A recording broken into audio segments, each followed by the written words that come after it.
Then you got a really good offer from Lucio Cecchinello. You said the Campatella team was not very good. Lucio had a very good name and a very good team. And he offered you a job in 2003, and you won your first Grand Prix in Barcelona, one of your favorite circuits, I think. Yeah.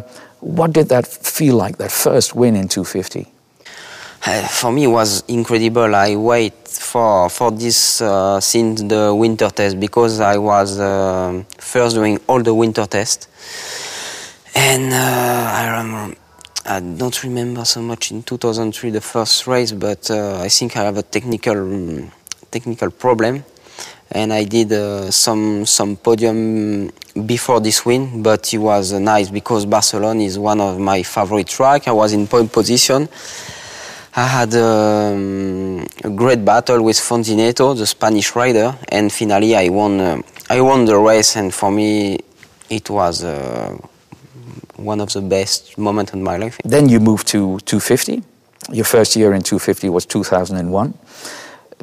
A lot of things must have happened and changed in your life from the first year on the Typhoon, yeah, and now in 250.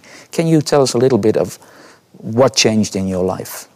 Many things. When I started on the Typhoon, I had 14 years old, and I was a child, and 5 years ago, I was in 125 GP, 3 days more in 2001 in 250, and I start to think it can be a job for me, especially in 2001 when I start to make a good result in 250. I said, okay, you can continue, maybe you can be some podium, maybe some victory, and to be one day in MotoGP. And you got your first pole position in Rio de Janeiro and your first podium, the very first race in Suzuka in Japan in 2002.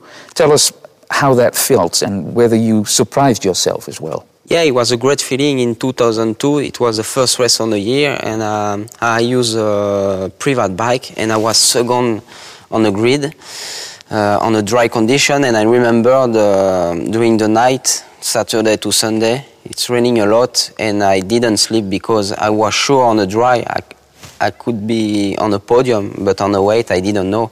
And finally I finished third, and the first